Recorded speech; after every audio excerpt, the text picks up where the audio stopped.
Salut, c'est Raphaël Oma. Bienvenue dans Le Smoothie, votre podcast de préparation mentale.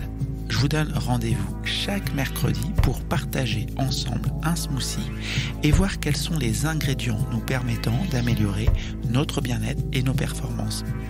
Belle écoute.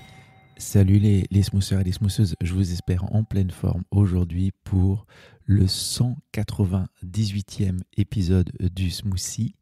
Froid extrême, 5 bienfaits pour booster ton mental et ton corps. Alors, vous le savez, normalement, si vous étiez avec nous la semaine dernière, je vous parlais des bénéfices du multiprojet, c'est-à-dire de s'investir dans différents projets, d'avoir, si possible, un projet central. Alors, je reconnais que bien souvent, le projet central pendant une période de notre vie peut être le travail. En tout cas, ça va être le projet qui peut nous prendre le plus de temps. Dans mon cas, forcément, c'est vrai que la préparation mentale me prend beaucoup de temps. Typiquement, aujourd'hui, j'ai par exemple le plaisir de faire 5 séances, 5 coachings, on va dire. Des coachings cette fois-ci uniquement individuels, on n'est pas sur un coaching de groupe ou sur des coachings de groupe. Et puis à côté, on voyait la semaine dernière donc l'intérêt d'avoir des projets annexes, la notion de double projet, de triple projet avec de nombreux bénéfices. Vous le savez, les smoothers et les smootheuses, un de mes projets annexes, c'est l'exposition au froid, c'est de me préparer pour les championnats de France de nage en eau froide. Me concernant, ce sera 3 disciplines, 3 distances, vendredi 13 décembre, avec le kilomètre, voilà, 1 kilomètre de nage en eau froide. Je vous cache pas qu'il y a de l'appréhension, il y a à la fois de la confiance, mais il y a beaucoup d'humilité. Je sais à quel point voilà, il peut être difficile de rester dans une eau qui sera à 4, 5, 6 degrés, 3 degrés, je ne sais pas exactement, mais dans une eau froide, ce qu'on appelle même une eau glacée en dessous de 5 degrés, même si, d'accord, ce n'est pas de la glace, et d'y rester une vingtaine de minutes, de rester avec la tête dans l'eau, finalement une vingtaine de minutes. Donc je sais que ça va être très challengeant, je ne suis pas certain d'y arriver aux 1000 mètres. Et puis il y a aussi le 100 mètres nage libre et le 50 papes. Voilà, ça c'est me concernant.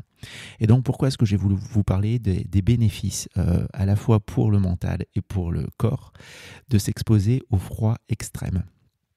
Tout simplement parce que ça me permet de vous partager une expérience, une toute première expérience que j'ai essayée pas plus tard qu'hier.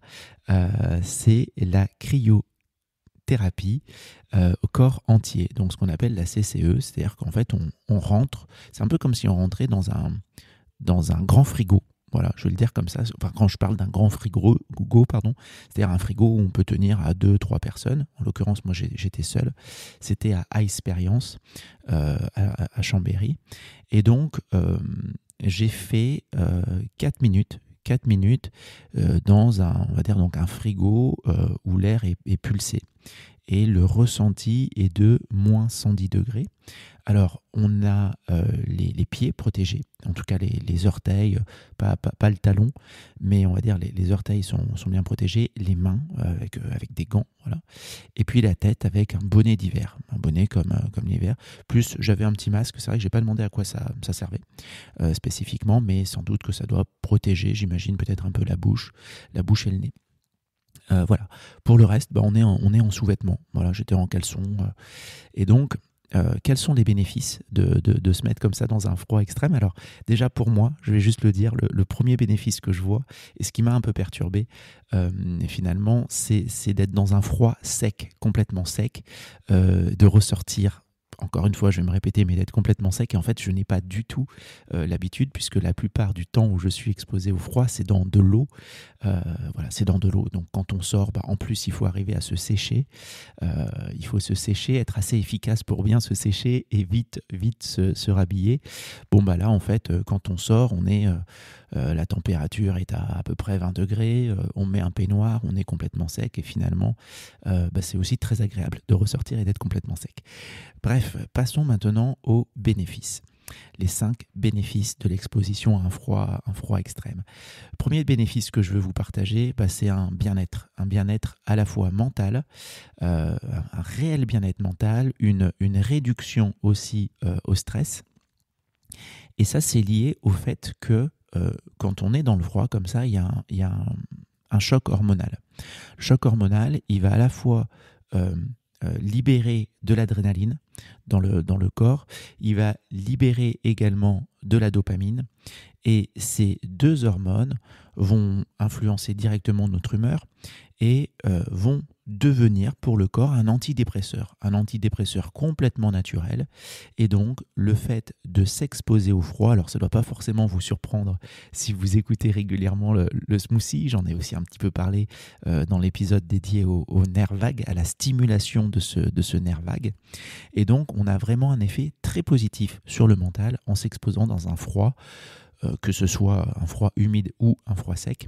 Le mental va être de meilleure disposition, meilleure humeur, et ça augmente, du coup d'avoir ces hormones, ça augmente aussi notre capacité à faire face au stress. Donc c'est très bénéfique.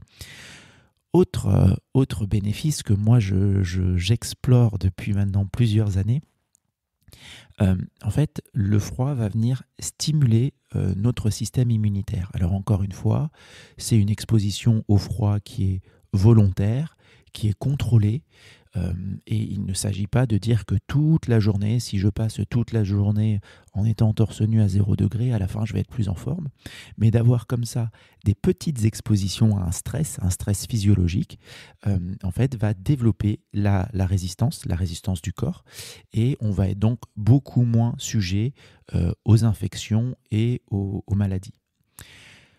Troisième bénéfice, alors que moi je trouve très très intéressant, c'est l'augmentation du métabolisme.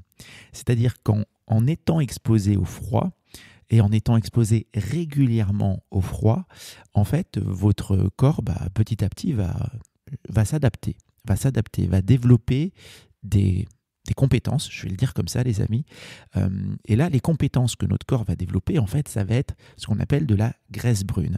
La graisse brune, c'est donc un tissu adipeux, ça reste de la graisse, avec beaucoup de mitochondries, et en fait cette graisse brune va brûler des calories pour produire de la chaleur. C'est-à-dire que en m'exposant à un froid, finalement je vais dépenser des calories un peu comme si j'allais courir ou nager, sauf qu'on en dépense pas mal plus.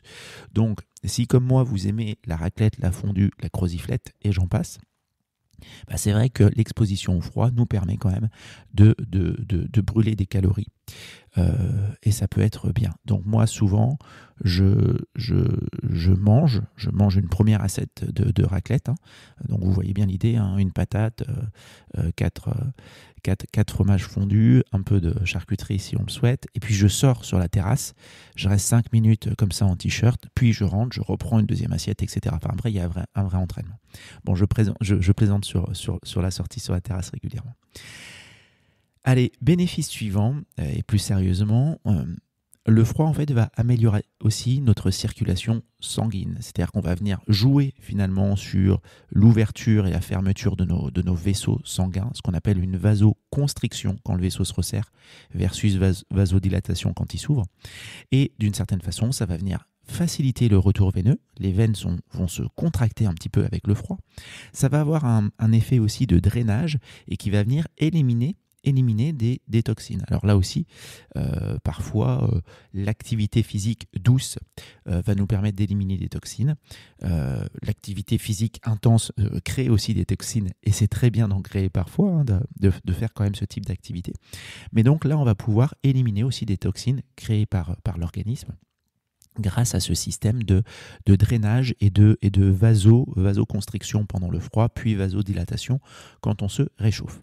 Et enfin, dernier bénéfice que je voulais vous partager, que je trouve aussi très très très intéressant, très plaisant, c'est l'amélioration du sommeil.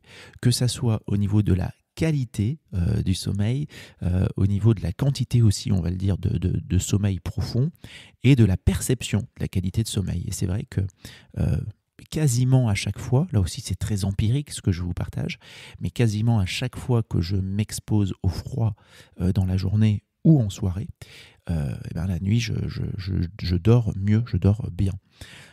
Voilà les 5 bénéfices que je voulais vous partager sur les bienfaits de l'exposition au froid.